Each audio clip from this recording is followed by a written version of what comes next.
अस्सलाम वालेकुम रहमतुल्लाहि व बरकातुहू। My dear students and viewers, उम्मीद है आप सब लोग खैरियत से होंगे। स्टूडेंट्स, आज हम प्रॉब्लम नंबर 39 करेंगे इंशाल्लाह ताला। प्रॉब्लम नंबर 39, और आपने इससे रिलेटेड एक इलिस्ट्रेशन है, इलिस्ट्रेशन नंबर 29, वो ज़रूर करनी है। प्रॉब्लम नंबर 39 मैं करवाने जा रहा हूँ। 40 नंबर क्वेश्चन आपने नहीं करना। 38 मैं करवा चुका हूँ, 37 भी हम कर चुके हैं, 36 भी कर चुके हैं। तो आपने ज़रूर ये क्वेश्चन जो है ना, ये 29 इलस्ट्रेशन कर लेनी है। ये इस चैप्टर का सेकंड लास्ट टॉपिक है। इसके बाद सेकंड लास्ट कह लें या थर्ड लास्ट कह लें, इसके बाद 2 टॉपिक हमारे रह जाएंगे। बड़ा ही इंपॉर्टेंट क्वेश्चन है। क्वेश्चन बेशक इलस्ट्रेशन से बिल्कुल सेम नहीं है, डाटा जाहिर सी बात है डिफरेंट है, लेकिन आपने इस क्वेश्चन को, इसका मेथड समझना है कि मैं करता किस अंदाज से हूँ इस क्वेश्चन को। ओके, क्वेश्चन पहले मैं आपके सामने रीड आउट करता हूँ जी। क्वेश्चन पहले देखिए आप सब लोग ध्यान से।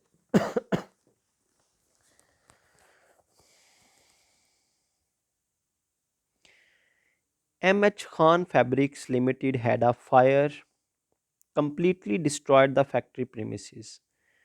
आग लगने की वजह से इस कंपनी की सारे जो डाटा है, सारे जो फैक्ट्री है, प्रीमिसेस, उसमें आग लग गई, सब कुछ तबाह हो गया। Only few accounting records could be saved. कुछ अकाउंटिंग रिकॉर्ड्स जो हैं वो सेव हो गए। रिवील द फॉलोइंग इन्फॉर्मेशन, उनसे हमें ये इन्फॉर्मेशन मिली। सेल्स का पता चल गया,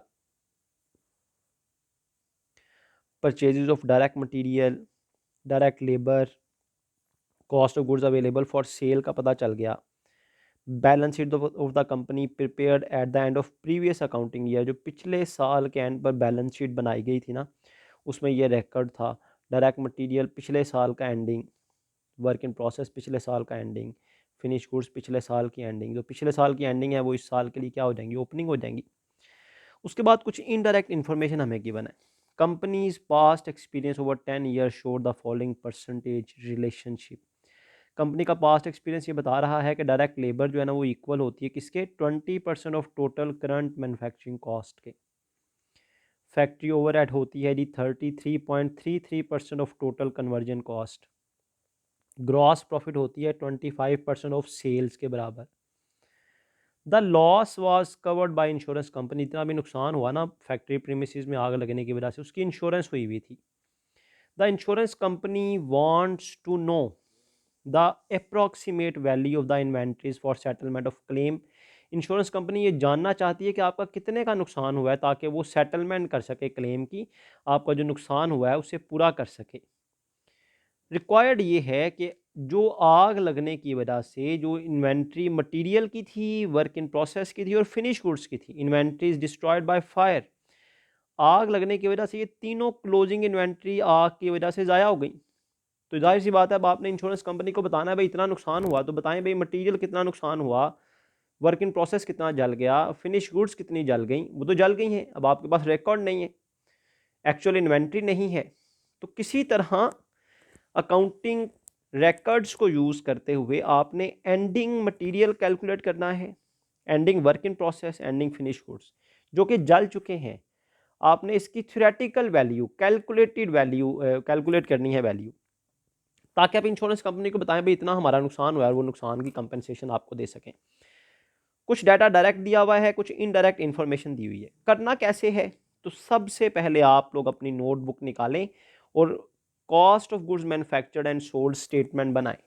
जिस तरीके से मैं क्वेश्चन करवाऊंगा उसी तरीके से ही करेंगे तो क्वेश्चन होगा सही, वरना ये क्वेश्चन बहुत मुश्किल हो जाएगा आपके लिए, सॉल्व करना इम्पॉसिबल सा हो जाएगा। तो क्वेश्चन का मेथड, तरीकाकार समझना है, फिर चाहे इससे रिलेटेड इस जैसा इतनी ही इंफॉर्मेशन चाहे जिस मर्जी अंदाज में दे दी जाए, आप इजीली कर सकेंगे।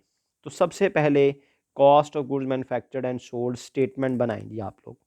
मैं भी बनाता हूँ, आप लोग भी बनाएं। तो ये देखें जी, आपके सामने फॉर्मेट है। मैंने ज़रा राइटिंग शॉर्ट सी की है क्योंकि हमें स्पेस ज़्यादा चाहिए इसकी वर्किंग के लिए। अब करना क्या है जी आपने, अब करना ये है कि इस स्टेटमेंट की मदद से ही हम एंडिंग डाटा फाइंड आउट कर सकते हैं। तो आप तरतीब से शुरू से देखें कि आपके पास जो जो डाटा गिवन है उसको इस फॉर्मेट में फिल कर दें। सबसे पहले देखेंगे आपके पास सेल्स है, सेल्स इस फॉर्मेट में नहीं लिखी जाती है एज यू ऑलरेडी नो। उसके बाद है परचेजेज ऑफ डायरेक्ट मटेरियल, यहाँ लिख दें जी परचेजेज ऑफ डायरेक्ट मटेरियल 3,20,000, आप भी साथ साथ सॉल्व करते जाएं।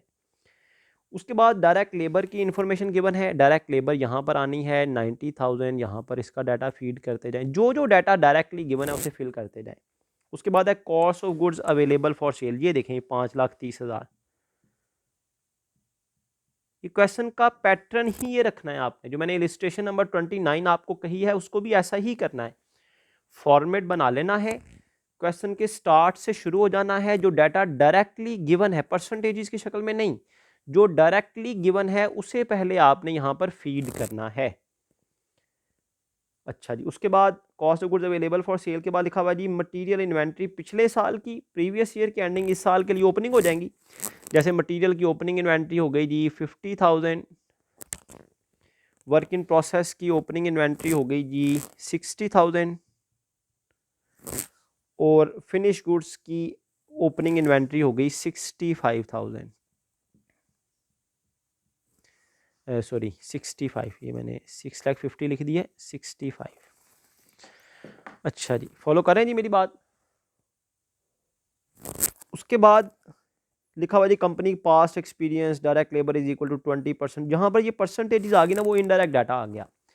अब करें क्या, जब आपने डायरेक्ट इन्फॉर्मेशन जो क्लियरली अमाउंट की शक्ल में गिवन थी उनको लिख लिया ना, तो आपने इनको ऐड प्लस माइनस कर लेना है जिस हद तक हो सके। जैसा कि ये दोनों ऐड हो सकते हैं, तो ये आ जाएगा 3,70,000। ओके, यहाँ से आगे नहीं चल सकते आप, यहाँ से आगे नहीं चल सकते, यहाँ से नीचे, यहाँ से ऊपर जा सकते हैं आप, क्योंकि यहाँ पर एक ऐसी अमाउंट होनी चाहिए जिसमें 65,000 ऐड करें तो 530 आ जाए।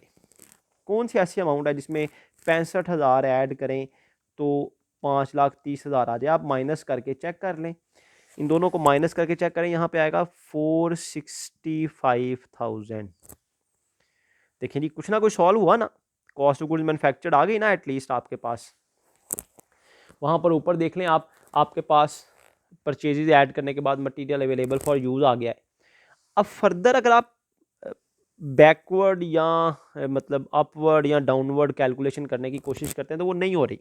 ओके, तो अब क्या करना है, अब आपने जब सारा डाटा फीड कर लिया जो डायरेक्ट गिवन था, अब आपने इनडायरेक्ट डाटा पे आ जाना। सबसे पहला इनडायरेक्ट डाटा लिखा हुआ है जी direct labour is equal to 20% of current manufacturing cost. लिख लिया जी, इसको अब सॉल्व करें। अब देखें डायरेक्ट लेबर तो क्वेश्चन में गिवन है, डायरेक्ट लेबर की अमाउंट कितनी है जी, ये 90,000 है, इज इक्वल टू 20%, किसका 20%? करंट मैन्युफैक्चरिंग कॉस्ट का। अब करंट मैन्युफैक्चरिंग कॉस्ट ये है, ये नहीं है ना, तो ये फाइंड आउट हो जाएगी जी यहाँ से। इस तरह जिस तरतीब से मैं करवा रहा हूँ इस तरतीब से स्टूडेंट्स करेंगे तो इंशाल्लाह ताला इलस्ट्रेशन भी खुद ब खुद हो जाएगी, बल्कि इस जैसा किसी भी बुक का कोई भी क्वेश्चन हो जाएगा अगर आप इस तरतीब से करेंगे। तरतीब क्या है, पहले cost of goods manufactured and sold statement बनाएं, उसके बाद जो इन्फॉर्मेशन डायरेक्टली गिवन है उसको लिखें, फिर जिस हद तक प्लस माइनस हो सकता है अपवर्ड डाउनवर्ड कैलकुलेशन वो करें, तो आप उसके बाद यहाँ पर आ जाए इनडायरेक्ट इन्फॉर्मेशन जो परसेंटेजेस की शक्ल में। देखिए जी, current manufacturing cost find out हो सकती है 20/100 था, इधर आगे 100/20 हो जाएगा, तो अब आपके पास करंट मैन्युफैक्चरिंग कॉस्ट आ गई। कितनी आ गई जी करंट मैन्युफैक्चरिंग कॉस्ट? 45,000 आएगा। 45,000 को 4,500 आएगा, सॉरी 90,000 को मल्टीप्लाई करें 100 के साथ, डिवाइड कर दें 20 के साथ, तो ये आ जाएगा 4,50,000। करंट मैन्युफैक्चरिंग कॉस्ट आ गई 4,50,000। जैसे ही कोई इंफॉर्मेशन कैलकुलेट होगी वापस इस स्टेटमेंट में उसे पुट कर देना है। करंट मैन्युफैक्चरिंग कॉस्ट आ गई जी 4,50,000।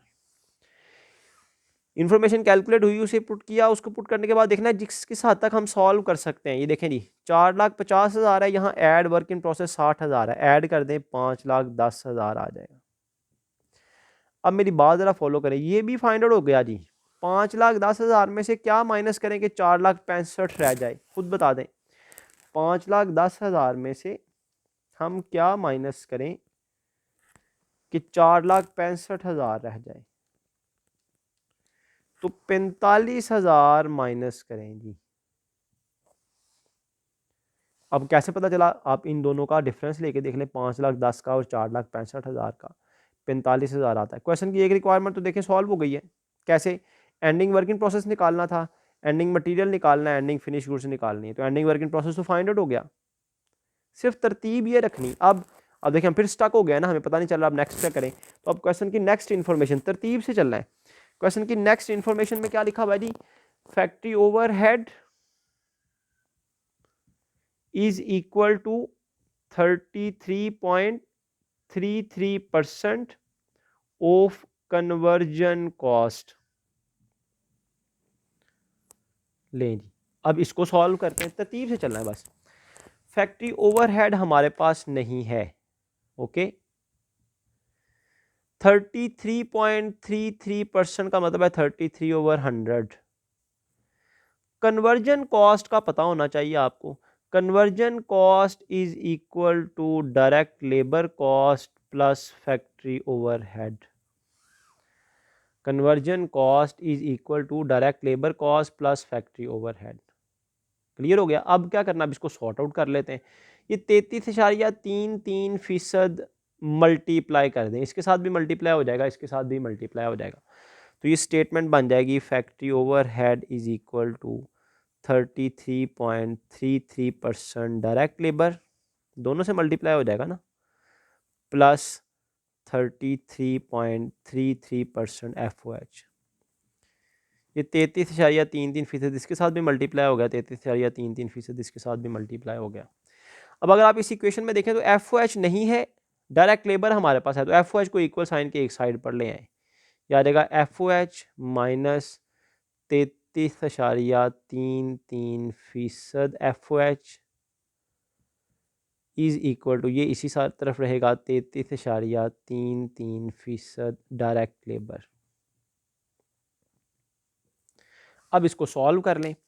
देखिए नहीं, मैं पहले भी समझा चुका हूँ, ये है टोटल FOH, जिसके साथ कुछ नहीं लिखा हुआ उसके साथ 100% लिखा हुआ है।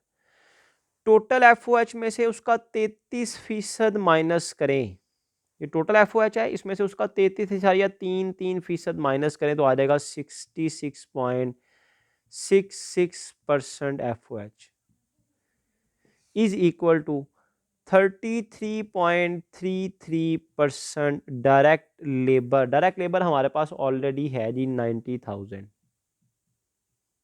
ओके।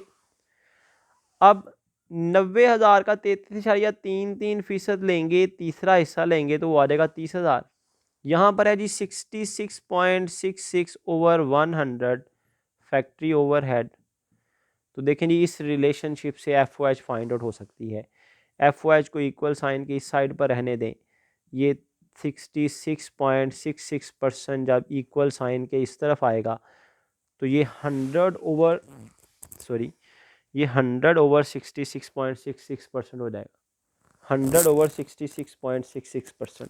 ये जो पॉइंट के बाद 66 है ना, ये इन्फिनिट टाइम है। आप कैलकुलेटर से जब करें तो पॉइंट के बाद एटलीस्ट 6 to 7 टाइम आप 66.666 करेंगे तो फिर आपका आंसर जो है ना वो ठीक आ जाएगा, फिर वो पॉइंट में नहीं आएगा, राउंड फिगर आ जाएगी। तो ये आपके पास आ जाएगा जी, फैक्ट्री ओवरहेड आ गई जी आपके पास 45,000।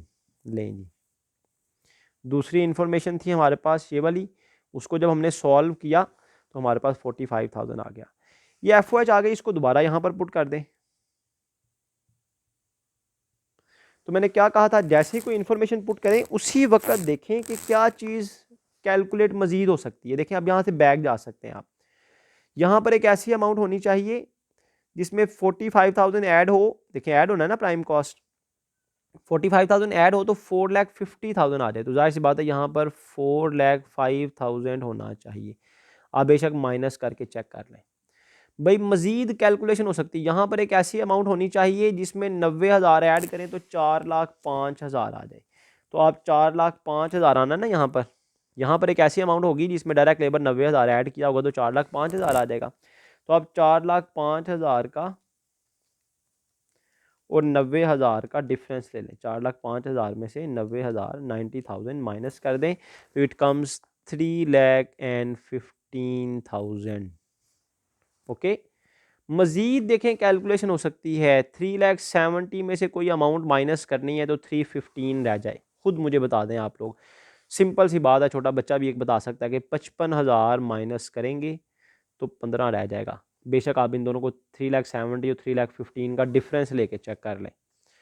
क्वेश्चन की दूसरी रिक्वायरमेंट भी देखें सॉल्व हो गई है। 3 रिक्वायरमेंट थी, एंडिंग मटेरियल निकालना है, एंडिंग वर्क इन प्रोसेस निकालना है और एंडिंग फिनिश गुड्स निकालनी है। सिर्फ ये अब रह गया। तरीकाकार देख लें। पहले मैंने स्टेटमेंट बनाई, फिर जो डायरेक्ट इन्फॉर्मेशन लिखी हुई थी गिवन थी उसको मैंने लिखा, फिर जितना सॉर्ट आउट हो सकता था, प्लस माइनस हो सकता था वो किया। फिर हम आगे इनडायरेक्ट इन्फॉर्मेशन पर, हर इनडायरेक्ट इन्फॉर्मेशन को तरतीब से सॉल्व किया।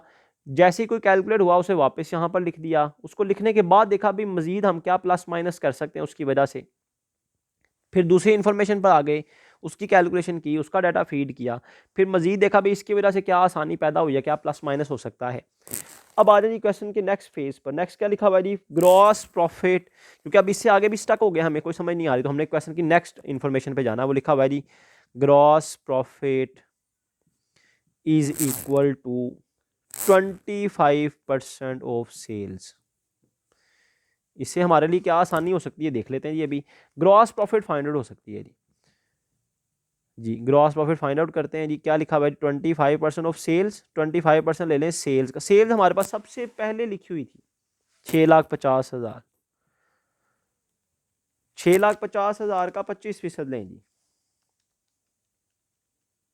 6,50,000 का 25% लिया तो वो आ गया 1,62,500। 1,62,500 ये आपके पास आ गई ग्रॉस प्रॉफिट। अब ग्रॉस प्रॉफिट तो इस स्टेटमेंट में नहीं आती, लेकिन सीजीएस फाइंड आउट हो सकती है जी। आप कैसे भाई, सीजीएस का फॉर्मूला आपने ऑलरेडी पढ़ा है। सेल्स में से ग्रॉस प्रॉफिट माइनस कर दें तो कॉस्ट ऑफ गुड्स सोल्ड आ जाती है। जब कॉस्ट ऑफ गुड्स सोल्ड आ जाएगी तो फिनिश गुड्स निकालना तो फिर बच्चों का खेल होगा।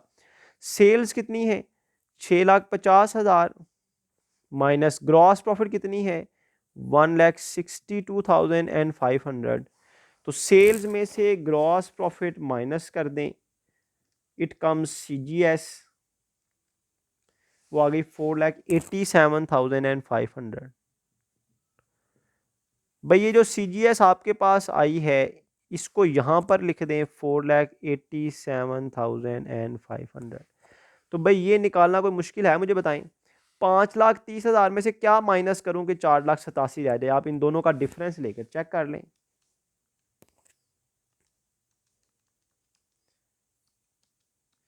ये इतना ही जल्दी आपका क्वेश्चन भी हो जाएगा अगर आप ये तरीका मेथड फॉलो करेंगे जो मैंने बताया। क्वेश्चन की 3 रिक्वायरमेंट थी। क्या, एंडिंग मटेरियल बताएं, वो हमने बता दिया। एंडिंग वर्क इन प्रोसेस बताएं, वो बता दिया। एंडिंग फिनिश गुड्स बताएं, वो हमने बता दी। देखने में क्वेश्चन लग रहा था पता नहीं कैसे होगा, लेकिन तरीका ये है, पहले आपने फॉर्मेट बनाना है, बना लिया। उसके बाद आपने जो डायरेक्ट इन्फॉर्मेशन गिवन है उसे लिख ली। उसे लिखने के बाद तीसरा काम क्या करना है, जो प्लस माइनस हो सकता है उसको प्लस माइनस करें, कर लिया। उसके बाद आपने क्या आ जाना है, ये इनडायरेक्ट इन्फॉर्मेशन पे आ जाना है। वन बाय वन उसको सॉर्ट आउट करते जाना है। जैसे ही कोई चीज़ फाइंड आउट होगी उसको यहाँ पे पुट करके, और पुट करने के बाद देखना क्या हम मजीद प्लस माइनस कर सकते हैं। फिर दूसरी इन्फॉर्मेशन लिखी, उसे जो फाइंड आउट हुआ उसे पुट किया। उसके बाद फिर देखना जी क्या हम फर्दर प्लस माइनस कर सकते हैं। फिर तीसरी इन्फॉर्मेशन उसको पुट किया। वो फाइंड आउट तो ग्रॉस प्रॉफिट हो गई, लेकिन ग्रॉस प्रॉफिट यहाँ पर आ नहीं रही थी, तो हमने देखा भाई सीजीएस फाइंड आउट हो सकता है जब सेल्स में से ग्रॉस प्रॉफिट माइनस करेंगे। उस सीजीएस को पुट आउट किया तो हमने ये बैलेंसिंग फिगर निकाली। तो तीनों रिक्वायरमेंट्स हमारी सॉल्व हो गई। टोटल आपको 25-30 मिनट लगेंगे इस क्वेश्चन को करने में। मुझे उम्मीद है कि आप लोग इसी मेथड को फॉलो करेंगे तो इलिस्ट्रेशन हो जाएगी इंशाल्लाह ताला। इलिस्ट्रेशन नंबर 29 करनी है आपने, तो आपका ये टॉपिक क्लियर हो जाएगा। हमारा ये चैप्टर भी नियर टू कंप्लीशन है। 1-2 क्वेश्चन सिर्फ रह गए हैं इंशाल्लाह ताला, वो भी नेक्स्ट लेक्चर में मैं आपको करवा दूंगा इंशाल्लाह ताला।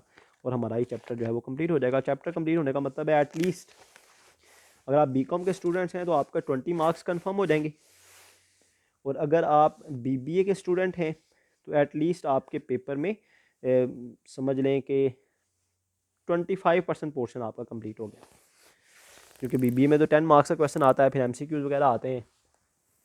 तो यहाँ पर मैं अपना लेक्चर वाइंड अप करता हूँ इस दुआ के साथ कि अल्लाह ताला हम सब के हामी नासिर हों। जज़ाकुमुल्लाह खैर।